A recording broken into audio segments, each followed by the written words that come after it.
Hi everyone, welcome to the Friday edition of Source 16 News. I'm Eddie Owen. Thanks for joining us. Well, the Christian County Public School District is reportedly facing multiple lawsuits. Source 16 spoke to school board attorney Jack Lackey Jr. today, who confirmed there are 3 lawsuits against the school system.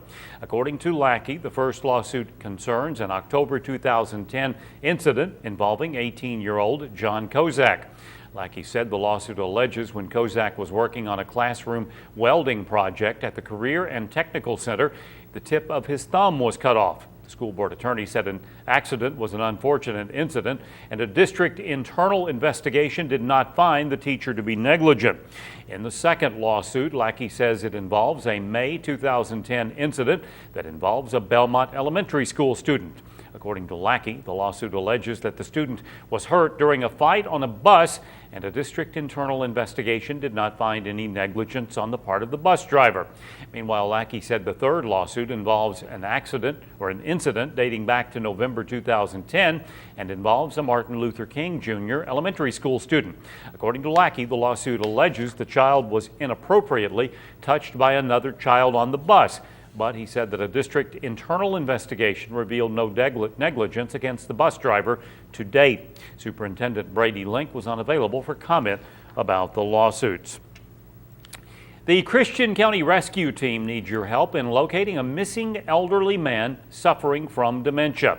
Officials say 62-year-old Curtis Shoulders, seen here, was last seen between 1 and 3 p.m. yesterday when he walked away from Kentucky Manor in Hopkinsville. Shoulders is a black male, 6 feet 4 inches tall, with a medium build and dark complexion and weighs about 240 pounds. He also has a goatee. Officials say Shoulders suffers from dementia and takes blood pressure medication. He was last seen wearing green pants and a green shirt. Now, if you see this subject or have any information about him, call the Hopkinsville Christian County Emergency Operations Center at 890-1300. The Christian County Grand Jury indicted today an Oak Grove man accused of killing his roommate. According to the indictment, on April 4th, 40-year-old Seneca Moore of Gainey Drive put his roommate, 22-year-old Terry Yoakum, into a sleeper hold after they got into a physical altercation. Oak Grove police say that when officers arrived on the scene, they found Moore kneeling next to Yoakum, who was face down on the ground and unresponsive. As previously reported by Source 16, Yoakum was transported to Blanchfield Army Community Hospital, where he was stabilized and then transported to Vanderbilt Medical Center, where he later died. Well, for the second time in 10 months, a Hopkinsville resident has crashed into the U.S. Post Office at 105 South Main Street. Hopkinsville police say around 8:30 this morning, 83-year-old Jean Spriggs crashed her daughter's vehicle into the post office. Postmaster Kevin Brunton spoke to Source 16 about the collision. Customer ran through the door and window, exact same spot as they hit the window and door last August. Nobody was hurt, a lot less damage this time. She didn't actually come through the wall. Just took out the door and the window there on the side of the parking lot. He said despite the damage to the building, the customer service counter remained open and mail deliveries were not affected. Hopkinsville police report no one was injured as a result of the crash. A Gracie man is facing animal cruelty charges after 2 horses were found on his property without food or water. Hopkinsville police say they found 2 very thin horses at 25-year-old Kevin Ryder's Loop Lane property. They were fenced in a small area without food or water. Police charged Ryder with second-degree animal cruelty.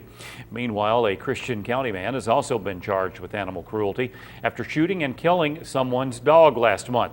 Philip Green told police on May 20th that 19-year-old Justin Bird shot and killed his dog for going onto Green's Quisenberry Lane property. Bird admitted to police that the dog was not acting aggressively when he shot it. Green told police his dog had previously killed a cat and rabbit that belonged to Bird's family, but his family had apologized and provided compensation. Police charged Green with second-degree animal cruelty. A car wreck on South Clay Street yesterday caused a woman's car to crash into the Copper Still building. 73-year-old Mabel McKinney of Hopkinsville was traveling on South Clay Street around 3 o'clock yesterday afternoon when she failed to stop at the stop sign at the East 3rd Street intersection. Her failure to yield caused her to crash into the driver's side of 18-year-old Jerica Davies' vehicle, which caused Davies' vehicle to strike the Copper Still building. The crash didn't damage the building, but it did send Davy to Jenny Stewart Medical Center for her injuries. A wounded Fort Campbell soldier is returning from Walter Reed Hospital to a crowd of well-wishers this weekend. A welcome home ceremony is scheduled for Staff Sergeant Chaz Allen Saturday between 11 and 12:30 at the Clarksville-Montgomery Regional Airport. That's Outlaw Field. Allen was critically injured in January when he stepped on an improvised explosive device, resulting in the loss of both his legs and possibly one of his arms. In addition to the welcome home ceremony, a benefit dinner in Nashville is planned to help with the cost of purchasing a new one-story home accessible to his needs. For more information about the benefit dinner, contact Jason Connor, 615-327-0148. Well, he is known as a friend with a badge to Hopkinsville Middle School students. And to honor his dedication to protecting students, the school dedicated an entire yearbook page to Officer Malcolm Moore. His yearbook dedication says he does so much more than protect.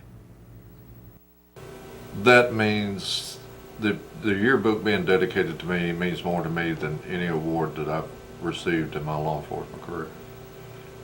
It was really special. I like working with the kids. All of them are good kids. Moore has been employed by the Hopkinsville Police Department for 26 years and has been an HMS resource officer since 2009. Well, after 11 years of employment with the city of Hopkinsville, Human Resource Director Cheryl Nichols is retiring. My husband's been retired for 6 years, and I was ready. I'm just ready to retire and spend a little time with him. I've got a great grandson now. I want to spend time with him, help my kids out if they need me, volunteer, just sort of do my own thing. Get out of the structured every day. Get up, go to work, go home. I can do it on my pace. Meanwhile, Nichols says she'll miss all her friends that she's made over the years. I'm really sad. I've hired a lot of the people in the last 11 years that are working for the city. They're all family. They're my extended family. There's not very many that I wouldn't have in my home, for a meal, or they're just good people. It's been a very good job. I've been blessed. Her last day of employment is the end of the month. Well, some people aren't aware that one of the Civil War's historical leaders is from right here in western Kentucky, right down the road. Michelle Herron tells us who it is. Imagination. It plays an important role when it comes to history. Had he accepted, the 16th president of this country may not have been Abraham Lincoln. And for western Kentucky residents, it's right in our backyard. Fairview, Kentucky is the birthplace of the first and only president of the Confederate States, Jefferson Davis. But as Ron Sidnor will tell you, Davis was much more. Before the Civil War ever happened, the first 60 years of the 19th century, he was the most popular statesman in this country. Most of Davis's role in history isn't taught in our classrooms. When they get to the Civil War era, they mention Jefferson Davis as the president of the Confederate States of America, and then they don't talk about him anymore. They talk a lot about Lincoln and the generals. And I think that's a travesty because Jefferson Davis, unfortunately, is being judged by being the president of the Confederate States of America. Now, history is literally going to come alive here in the town of Fairview over the weekend as they celebrate Davis's 203rd birthday. Now, this is going to give the younger generations a chance to really understand Davis's pivotal role in the history of the U.S. The Civil War era will come alive right before your eyes with reenactments, an artillery salute, and tours of the ever-popular Jefferson Davis Monument. Well, I think it's very important because our schools, really doesn't touch on the Civil War the way I believe that they should. This commemoration is just one way that lets us understand how we got where we are today, by understanding yesterday. Michelle Herron, Source 16 News. At Jefferson Davis State Historic Site in Fairview at 9 a.m. It concludes Sunday at 3:30 p.m. There will be book signings, Miss Confederate pageant, artillery salute, and, of course, birthday cake. And if you're looking for things to do with the family this weekend and you're a fan of Christian rock music, City of Mayfield's annual Summer Music Fest is where you'll want to be Saturday night. October Skies, an alternative Christian rock band formed from some young adults in the Trace Creek Baptist Church congregation, are providing a free concert at Harmon Park Saturday night. Mayfield's Mayor Teresa Cantrell says our hope is that youth groups from area churches will come out and support these young people in this, our premier Summer Music Fest concert. Concert goers should bring blankets, chairs, etc., as park seating is limited. Concessions will also be provided. Restrooms are available. Harmon Park in Mayfield is located on U.S. Highway 45 between North 7th and 8th Streets. And if Christian rock is not your cup of tea, but you love speed, then load up your family and head to Kentucky Lake at Land Between the Lakes National Recreation Area. It's the heart-pounding summer drag boat races that kick off this weekend.